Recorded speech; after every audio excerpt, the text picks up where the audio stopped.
Hello students, welcome to our online lecture for rotational dynamics. In this lecture, I am going to explain about angular momentum and then we will find the expression for angular momentum. So, we will see first what is angular momentum. You can tell me what is the linear momentum, and you know the definition for linear momentum. Suppose a particle of mass m moving with velocity v, we can say the linear momentum for this particle. What is the formula for linear momentum? It is the product of mass into velocity. That is the linear momentum. The same analogous quantity to the linear momentum in rotational dynamics, that is the angular momentum, which is represented by vector L. And what is the definition for vector L? Means if the body is rotating, here the body is performing rotational motion with constant angular velocity omega. We consider one particle of mass m which is situated at a distance r from the axis of rotation. The particle has some linear velocity v. Though the body rotates with the same angular velocity, every particle in this body will rotate with the different linear velocity, as their radius from the axis of rotation, distance from the axis of rotation are different. So here we can say the angular momentum L is equal to, that is the product of linear momentum P into the perpendicular distance, we say only P here, vector P into vector R, the product of linear momentum and the perpendicular distance from the axis of rotation, that is the angular momentum. In magnitude, we can say L is equal to P into R into sine theta, as it is the vector product.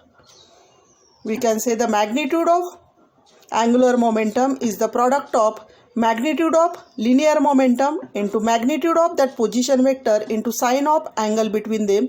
Here theta is the smallest angle between the direction of P and direction of R. We can write the SI unit. What will be the SI unit for this angular momentum? For that, first we must know what is the SI unit for this linear momentum, as it is the product of mass into velocity. The SI unit is kilogram meter per second, and here in the product again there is one distance. So here the SI unit is kilogram meter square per second. We can write the dimensions also. The dimensions will be m1, l2 and t-1. These are the dimension for angular momentum. So this is the angular momentum.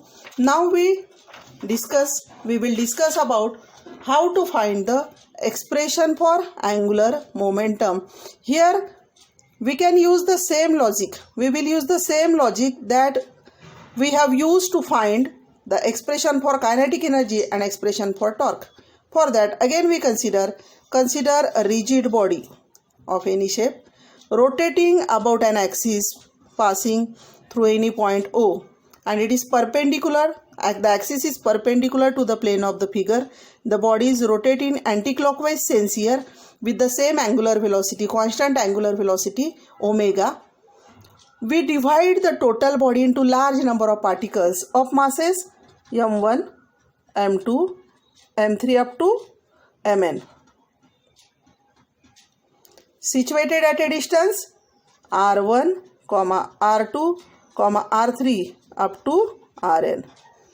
We can draw it in the diagram also. Suppose this is the particle first of mass m1. Suppose it is at a distance r1. We can consider the another particle m2 at a distance r2. Similarly, there is the nth particle mn, which is at a distance rn from the axis of rotation. As the body rotates, every particle will perform circular motion around that axis, uniform circular motion, because the angular velocity is constant, and so we can apply here the logic of uniform circular motion. Here every particle has the different linear velocity. For the first particle, what will be the linear velocity? V1 is equal to R1 into omega. As we know, V is equal to R omega. That is the relation between linear velocity and angular velocity. Similarly, for the second particle, I can write here R2 omega up to nth particle, Vn is equal to Rn omega. Different particles perform uniform circular motion with the different linear velocity. That's why every particle has the different linear momentum. We can find the linear momentum of each particle. Then we find the angular momentum for every particle. And we can add all that angular momentum because all the angular momentum have the same direction, that is perpendicular to the plane of the figure. So we can take the addition of that all vectors and we can find the final expression for angular momentum. Thus for the first particle, what is the linear momentum? P1 is equal to product of mass into velocity, m1 into v1. As v1 is equal to r1 omega, I can write here m1 r1 omega. Now we find the angular momentum for the first particle. It is the product of p1 into r1. So put the value of p1 m1 r1 omega into r1, we get m1 r1 square omega.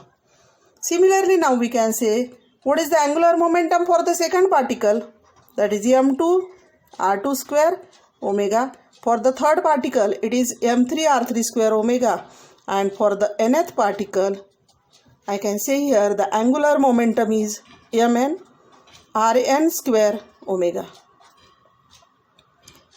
Now to find the angular momentum, total angular momentum of this rigid body, we can add all the angular momentum. L is equal to L1 plus L2 plus dash dash dash up to Ln.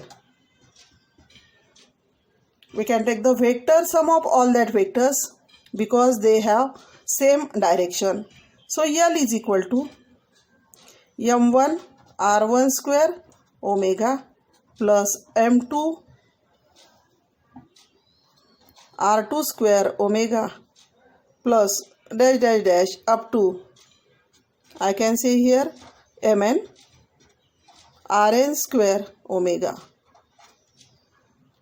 Here in bracket we will write m1 r1 square plus m2 r2 square plus up to mn rn square, and the omega is common here. Now here the same bracket is here again as that of the last expression, m1 r1 square plus m2 r2 square plus dash dash dash up to mn rn square. That bracket represent here summation of mi ri square, where I varies from 1 to n. This is the value of bracket into omega. Now this bracket gives, what is the value of this bracket? This bracket is nothing but the moment of inertia of this rigid body. So I can write here L is equal to, instead of the bracket I can put I, and the omega is common. L is equal to I omega. This is your final expression. That is angular momentum is nothing but the product of moment of inertia into angular velocity. Again recall here what is linear momentum. It is the product of mass into linear velocity. Means in the linear momentum there is the mass that is replaced by moment of inertia in angular momentum. In linear momentum there is the velocity, linear velocity, which is replaced by the angular velocity. Thus angular momentum is equal to product of moment of inertia into angular velocity. This is our final expression. Thank you.